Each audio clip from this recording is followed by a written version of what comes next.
اور صحابہ رضی اللہ عنہم جب قرآن سیکھتے تھے تو ان کا سیکھنا ایسا نہیں تھا کہ الحمدللہ رب العالمین پڑھ لیا، اس کا ترجمہ جان لیا، تمام تعریف اللہ کے لیے جو سارے جہانوں کا پالن ہار ہے۔ حضرت عمر رضی اللہ عنہ کے بارے میں آتا ہے کہ انہوں نے سورہ بقرہ 12 سال کے عرصے میں سیکھی ہے۔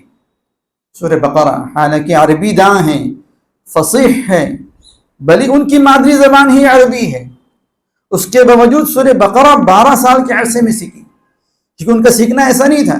اس سے سمجھ میں آتا ہے کہ قرآن کا صرف ترجمہ سمجھ لینا کافی نہیں ہے۔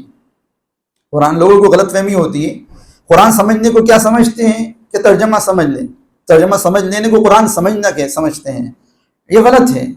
قرآن جن احکام کو لے کر اترا ہے، جو معانی و مفہوم اللہ تبارک و تعالیٰ کی طرف سے قرآن کی آیتوں کے اندر بیان کیے ہوئے، ان معانی و مفہوم، ان احکام کے ساتھ ساتھ قرآن سیکھنا یا اصل سیکھنا ہے۔ حضرت عمر رضی اللہ عنہ نے تقریباً 12 سال کے عرصے کے اندر سورہ بقرہ سیکھی۔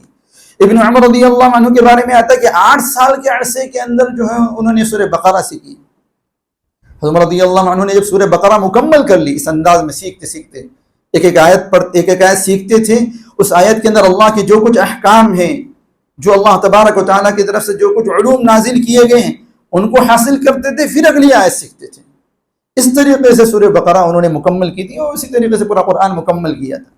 تو جب مکمل ہوا تو انہوں نے خوشی کے اندر ایک اونٹ قربان کیا اور اونٹ کی دعوت کی۔ حضرت عمر رضی اللہ عنہ نے اونٹ قربان کر کے اونٹ کی دعوت کی۔ تو اصل سیکھنا، اصل پڑھنا یہ ہے قرآن کریم کا، کہ محض ترجمہ سمجھنے پر کہ ہذا کے معنی یہ اور ذالک کے معنی وہ، یہ جان لینا قرآن سمجھنا نہیں ہے۔ یہ جان لینا کہ ہذا کے معنی یہ ہے اور ذالک کے معنی وہ ہے، اور لا کے معنی نہیں ہے، اور ریب کے معنی جو ہے شک کے آتے ہیں، اور فیہ کے معنی اس میں، یہ قرآن سمجھنا نہیں ہے۔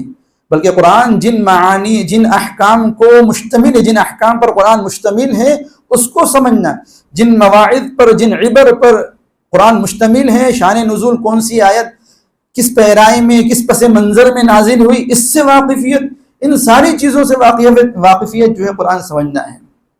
ورنہ ہمیں تو یہ تو پتہ ہی نہیں کہ کون سی آیت کس پس منظر میں آئی ہے، اس آیت کا شان نزول کیا ہے، اور ہم جو ہے دعویٰ کریں کہ ہم قرآن سمجھ رہے ہیں، تو ہم تو اللہ کی بات کو کہیں اور جا کر فٹ کر دیں گے۔ اللہ تبارک تعالیٰ جو کہنا چاہ رہے ہیں، ہم کوئی اور معنی اس سے اخذ کر لیں گے۔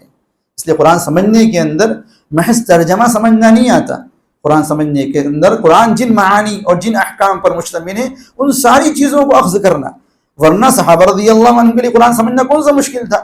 ان سے بڑا عربی داں کون سا تھا؟ ان سے بڑا فصیح بلیغ کون سا تھا؟ حضرت عمر رضی اللہ عنہ تو بڑے فصیح و بلیغ تھے، ان کے خطبے خود ضرب المثل ہے، ان کے خطبے بڑے فصیح و بلیغ ہوا کرتے تھے، لیکن اس کے باوجود جب ان کو 12 سال لگ گئے قرآن کریم سمجھنے کے اندر، تو میرے بزرگ اس سے سمجھ میں آتا ہے کہ قرآن کریم سمجھنا کس کو کہتے ہیں۔